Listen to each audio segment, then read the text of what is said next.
This is fine. He has another one on Satanic, on Neighborlight. It's all good. Ready to jump in.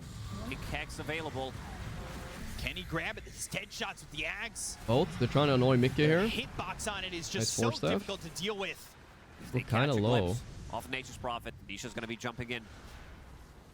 These Treants pushing out. Age is So still annoying up, though. The Jack, fatal and bonds too. Mickey is low. Mickey, these fatal bonds What is he gonna do? He doesn't know what to do. Thunder? Boxy? He needs to find a Sunder target. He doesn't exactly have He wants to one. Swift Link Sunder somebody inside there if he can pull it off. Fatal bonds got him really low. No track anymore. He can blink in. No meta for 70. Okay, they're not getting much out of this though. The defense is obnoxious as fuck. BKB Ghost Scepter was a mistake. They should revert it. I do agree. They should. Certainly the I easier think it's play there. bullshit. They used to be. You used to have to have BKB E-Blade to make it work, but now they made it really cheap, being completely invulnerable in Dota. Like, okay, thanks, I guess. Well, not completely, but you know what I mean. He can swap it in. Use a BKB, swap that Revenant's Brooch. Can't nullify it, can't do Has anything. Shard, has Aghanim Scepter, as you said. He's super tanky. I don't know. With that Admiral's Rum, you can't really burst him. Meta, Whoa, tidal wave, in he pulling goes. back, they go to the X, They're Nisha hexing goes in, Kunkka, they they're got all the hitting Hex, him. though. He's It's so gonna be another tanky with the one. bolt buff though. There's the Gorgc, epicenter. Satanic, but it He's didn't matter. kinda The dying, BKB but out anyway. it's BKB all found bolt by buff no there, one. boys. Epicenter rolling The through, Sunder on Sunder Satanic. used. Mickey, though, Holy up the shit. front, they've got But the they're in a Torrent. bad Oh, spot. the Torrent. Saberlight Oh, dead. they take out Saberlight. Mickey has no BKB. Now Can he swift they've link got out? this terribly into No. a whole bunch of problems as Good he's force hit with staff the pit though. of malice, but Help, the help. force staffs get him out. Hex Isha. onto Right, Liquid died actually. Holy shit, Boxy is dead now too. He has cheese. Boxy, but it's not onto the high ground. Mickey jumps in with the blink. cheesed. The depth He's from super Satanic dead, on the high though. ground with the fatal bonds on. Or- Nisha goes in, hexed up. Nisha Doesn't goes get in, the got damage, though, hexed. to get the There's kill. BKB still. Boxy ends up dead. Keeping No one out. kills him off. He can X him, right? TP out from Nisha, No. and now Insania trying to get away. Ooh, almost. He Oh just my god. TP's out. Smart. Alright, dude. Alright, And they dude. lose Liquid Boxy. kinda wanna throw this No game, bro. buybacks Holy committed. shit. They're playing this so perfectly. Yeah, I mean, it's Kunkka's hard. so It's tanky. hard. That's why I said he's gotta be in the front line and doesn't have These the carry, the spells are damage so that they do obnoxious to have. push It's against. I relatively think Liquid has to explosive, Falcon but this once that game. Admiral's Rum It's time kick to in, just he can use his literally BKB farm to everything refresh and to not the go high previous ground. fight, so we'll have And another wait for BKB in people to 38 come out of the seconds. base and catch them. High ground is impossible. Doing They a haven't lot. even Well, used to taken a face tier Prophet 3 yet, sitting in guys. the It's back crazy. line, swapping his BKB with But Revenant's now the Brooch as Prophet soon as gets he to take a uses few it. buildings. Makes Tower it look so gone in easy. a second. And that's him hitting it, not even just the treants with the extra damage. McKay now has Crazy how Terror important Wave, it was but that he no one just got his boat off before they went needs under to there. He hold would have down. died otherwise. Gonna go for a another casual Tormentor to be Tormentor. taken by At this stage of the game, I would argue it's probably like not worth doing it. You know what I mean? 9 class. You just lose HP, you Unsure show if your would survive position. that one, but everybody's got their shards, so Yeah, you got a decent amount of gold. 455 gold each. That's kind of no joke. You have so many more plays with What is it? It's Parivision probably the have. Stygian, You can right? Come in with multiple Stygian heroes with through the 3 gates, the- teleport away. Attributes kind of whatever, dude. Is this all-out push? They're all Stygian taking with the Book of movement Dead. speed? He went to attribute, okay. 3 books of the I'm not Dead, sure, but Stygian whatever, you Desolator know. for Satanic. This is it. Timeless This is what I'm Magic talking Lamp. about. They just want to push Timeless it. Look at Magic this. Law. The X, it's happening, guys. We talked about it. They found the I said combo. first you Somebody need level. buy Wind Waker First or you need. yeah, there it is. Immediately buy Fuck, Yule dude. Scepter Yep. to counter No this. way. This Not is so gonna let annoying. that happen more than once. This is how it Or ends, hope really, to guys. not I let think it so. I don't know. It's gonna start So they now. went First you need the tier 2s, and they have Books everything of the now. Dead. It begins. And then the other side, all they've It got begins. so The far X marking. is Pa, pa, pa, pa, pa, pa. He Magic BKB'd even. through the Holy shit. backdoor Can he get it? protection. Yeah, he got it. Play later too. Wow. Or not. Alright. The game. Have fun, guys. Have fun. Somebody's found out a combo. The Deso is with doing this? the This is extra a he needs. He's going activation now through from Liquid. backdoor right now. You're gonna have to go all in. XD, Like, What are you? after this, You're so Roshan, stressed you're on gonna have Liquid to now. find something. You're like playing honest Dota, Because eventually you're trying to do gonna die. Roche. You have the Chronomicon archers in the bottom lane. Only really- one neutral item found Nine by Class is Liquid. inside the pit. Are you serious? They found him. He was standing inside the pit. What is wrong with this guy? Nature's Prophet keeping it. We need multiple They got him. They got the Aegis, they got the Refresher, but the buildings! The buildings! Protection's gonna help that out. They've got the Refresher shard down. Gem picked up as they got the kill in a 9 class. The Refresher on no one. He wants to They're catch looking the top, but stragglers. They've got themselves the upgraded Ghost Ship He and TP's out gonna after doing try that. and Nice, get he's this, just but being it's obnoxious. They got range in the top. Oh god, what a way This is to, gonna be what a mega way games for our for grand sure. finals to go in all honestly. There's just no way. Your base is gone. You have Range racks melee gone. barracks and you have melee barracks in the mid You have lane. 2 melee racks left, right? That's it? Saberlight, he needs to be quick with this Yule Scepter. Whew. Did they immediately building into that Wind Waker? So what is Insania gonna get? Again, I Insania think the has a XP per minute is choice. very underrated. As I said that, I don't Let's think see anybody what took it is. though. Not the greatest of choices. Maybe he just goes Book of the Dead. He went Book of the Dead with the debuff amplification and spell lamp. That is also very nice, of course. Book of the Got Dead is gonna help Spider split push Legs, back Book of the other Dead, Necro books. Magic Lamp, Spider Legs.